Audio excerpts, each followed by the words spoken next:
AC में गरीब बहू का ब्यूटी पार्लर। कोमल देवी ने अपने बेटे आदित्य की शादी आलिया से की थी। सभी गृह प्रवेश की रस्म के लिए खड़े हुए थे। आजा बहू, अपने पवित्र पैरों से इस कलश को गिराती हुई अंदर आ। आलिया ने कलश को गिराकर अपने गृह प्रवेश की रस्म पूरी की। देख बहू, ये तेरी दो नंद हैं, सोना और मोना, और ये तेरे ससुर जी हैं। और मुझे और आदित्य को तो तू अच्छे से जानती ही है। अच्छा बहू, तू थक गई होगी, जा जाकर आराम कर ले। आलिया अपने कमरे में चली गई। अब आलिया की शादी हुए लगभग एक हफ्ता बीत चुका था। अभी तक उसके दिन ससुराल में सुकून से कट रहे थे, लेकिन अरे घर में बेटियां हैं, बहू हैं, और आप हो कि इस निकम्मे को कुछ समझते ही नहीं हो। अरे तुम्हें हमेशा ही मुझसे ही शिकायत क्यों रहती है? क्यों रहती है, अभी बताती हूँ। कोमल गुस्से में किचन से अनाज का डब्बा उठाकर लाई और उसे जमीन पर पटक दिया। देखिए देखिए इसे, घर में एक भी अनाज का दाना नहीं है, और आप कह रहे हो कि मुझे शिकायत क्यों रहती है। अरे तो मुझ पर किसी का ठेका थोड़ी है जो मैं सभी की टेंशन लूं। हाँ, आई बड़ी। राजन ऐसा बोलता हुआ वहां से चला गया। राजन के जाते ही कोमल के पास उसकी बेटियां और बहू आ गईं। माँ, बाबा तो ऐसे ही हैं, आप उन पर इतना गुस्सा मत कीजिए। वैसे अगर बाबा कोई काम भी ना करे तो कोई बड़ी बात नहीं होगी। सारी जिंदगी उन्होंने ही हमारे लिए किया है। भैया को अब अपनी जिम्मेदारियों को समझना चाहिए। अरे यही तो बात है, मुझे तुम्हारे बाबा से नहीं आदित्य से शिकायत है। मैंने उसकी शादी इसीलिए की थी कि शायद शादी के बाद उसके अंदर थोड़ी जिम्मेदारी आ जाए और ये भी कुछ काम करने लगे, लेकिन ऐसा कुछ भी नहीं हुआ। अब मैं बेटे पर तो ज्यादा भड़क नहीं सकती हूँ, तो तुम्हारे बाबा पर ही गुस्सा निकल जाता है। अपनी सास की बात और अपने घर के हालातों को देखकर आलिया बोली, मम्मी जी, क्या मैं आपसे कुछ पूछूं? हाँ बहू। माँ, अगर आप कहें तो क्यों ना मैं कुछ काम कर लूं? कैसा काम?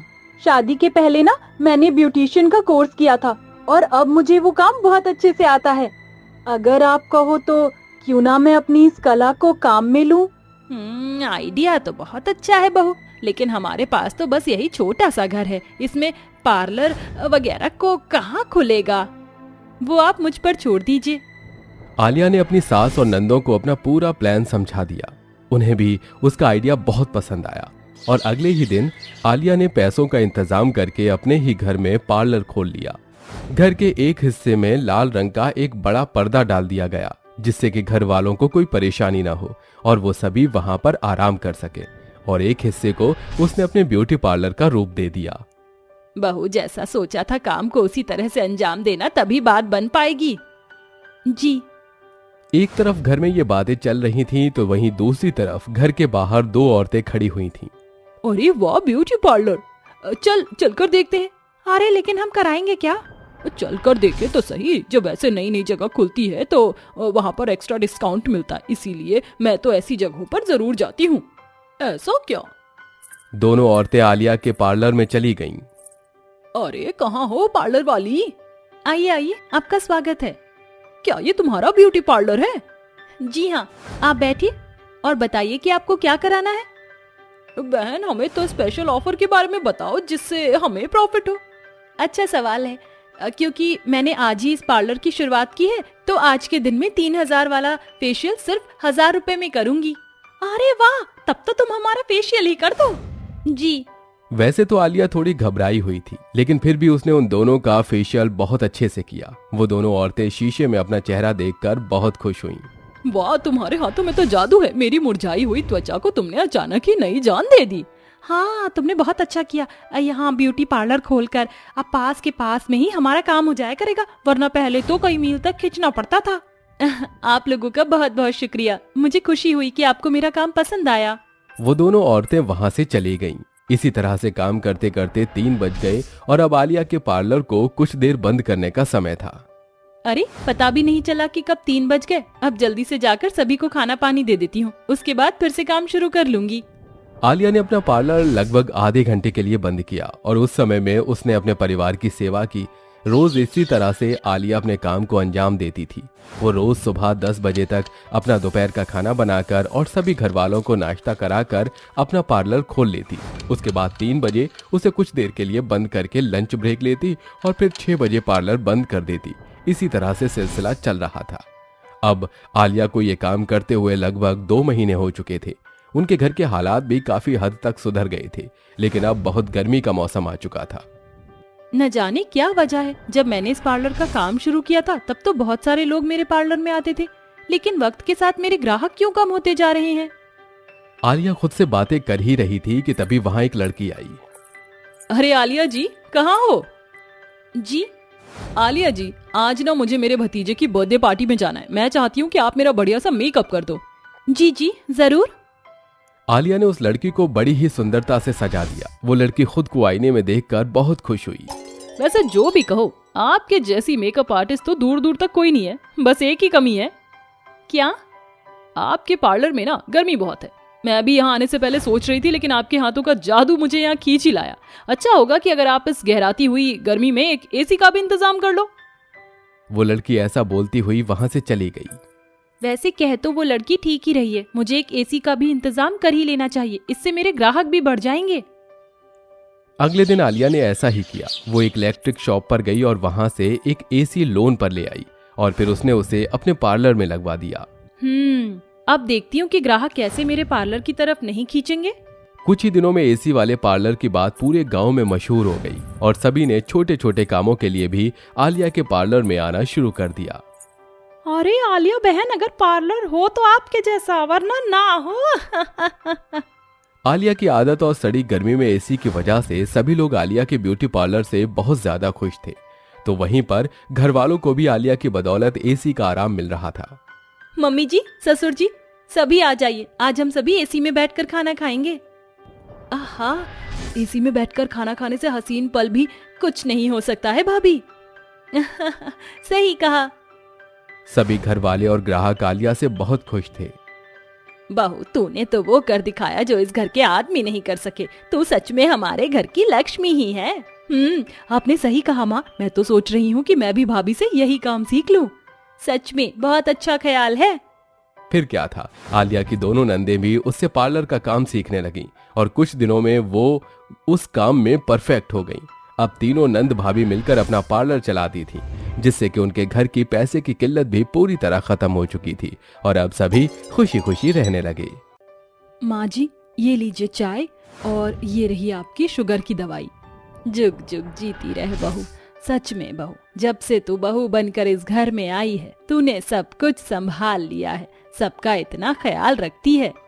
माँ जी, ससुराल वालों का ख्याल रखना बहू का फर्ज होता है। मैं ननद जी को चाय देकर आती हूँ। ये कहकर गुंजन चाय लेकर अपनी ननद के कमरे में आती है, जहाँ जूही और नताशा लड़ रही होती हैं। नताशा, मैं कॉलेज के लिए लेट हो रही हूँ। अभी मेरा लड़ने का कोई इरादा नहीं।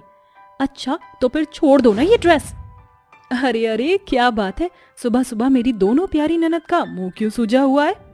देखिए ना गुंजन भाभी, आज मेरे कॉलेज में फेयरवेल फेस्टिवल है। मेरी सारी सहेली सुंदर बनकर आएंगी। मेरे पास सिर्फ यही एक ड्रेस है और इसके पीछे भी ये जूही की बच्ची मेरे साथ पंगे कर रही है। तुम मेरे साथ आओ। गुंजन नताशा को अपने सूटकेस से एक सुंदर सी साड़ी निकालकर पहनाकर उसका सुंदर सा मेकअप करके उसे शीशे में दिखाकर कहती है, जरा देखो तो मेरी प्यारी ननद कितनी खूबसूरत लग रही है, किसी की नजर ना लगे। Thank you so much Gunjan भाभी, आप कितनी आसानी से सब कुछ संभाल लेती हैं।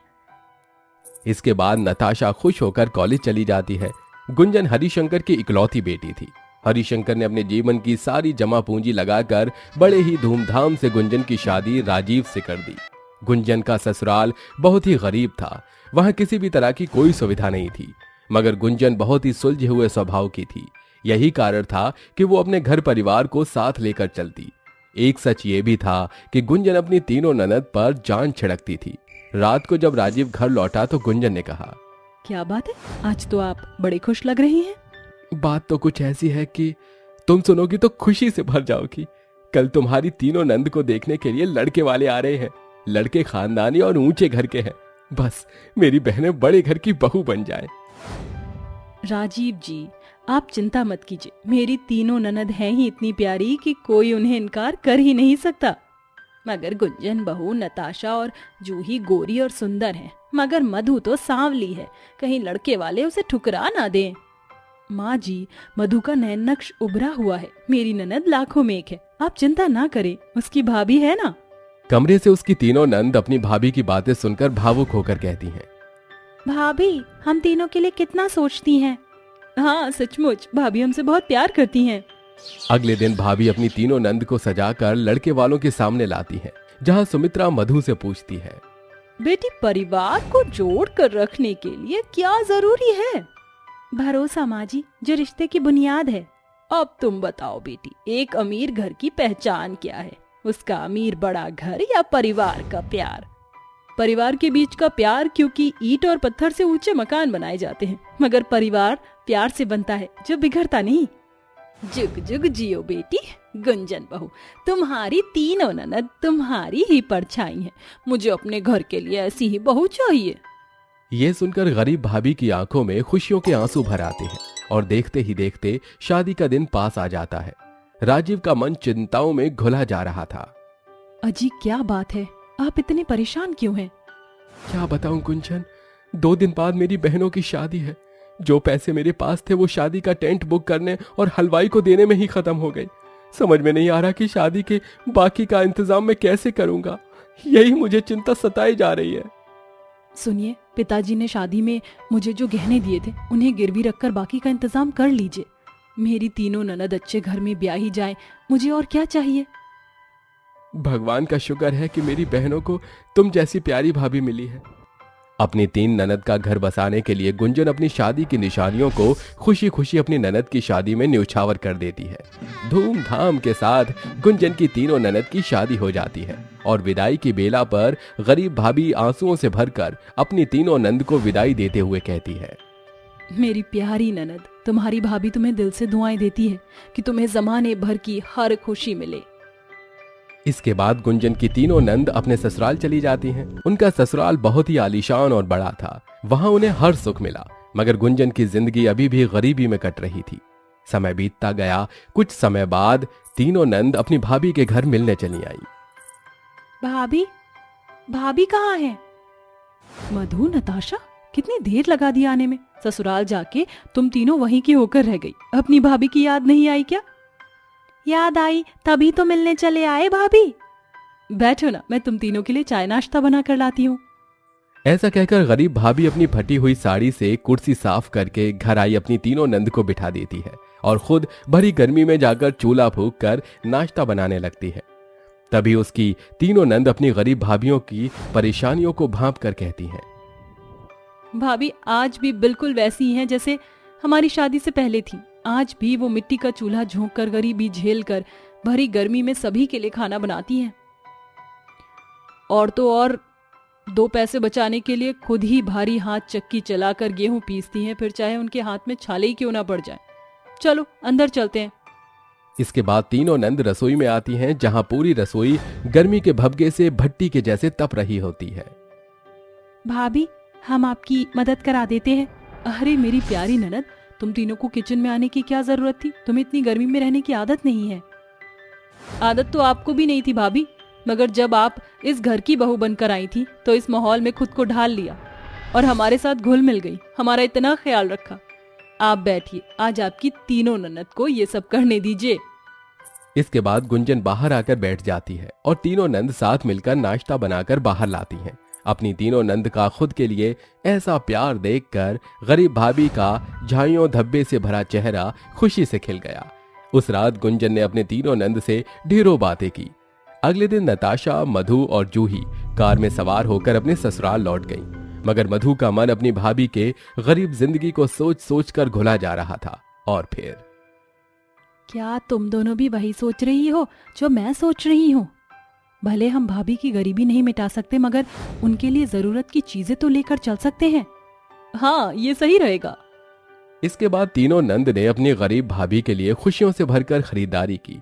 जहां जूही ने एयर कंडीशनर, एसी खरीदी, तो मधु ने अपनी गरीब भाभी के लिए खूब सारी सुंदर साड़ियां, चूड़ी और भी बहुत कुछ खरीदा। ऐसे में नताशा भी कहां पीछे रहने वाली थी। उसने अपनी गरीब भाभी को भेंट देने के लिए नया गैस चूल्हा खरीदा और तीनों नंद अपने उपहारों के साथ उस गरीब भाभी के घर आईं। नताशा, जूही, मधु, तुम तीनों यहाँ? और ये सब क्या है? कुछ जरूरत की चीजें हैं भाभी, प्लीज मना मत करना, वरना आपकी ननद का दिल टूट जाएगा। गुंजन ने एक एक करके तीनों डिब्बे खोले और कहा, इस सब की क्या जरूरत थी?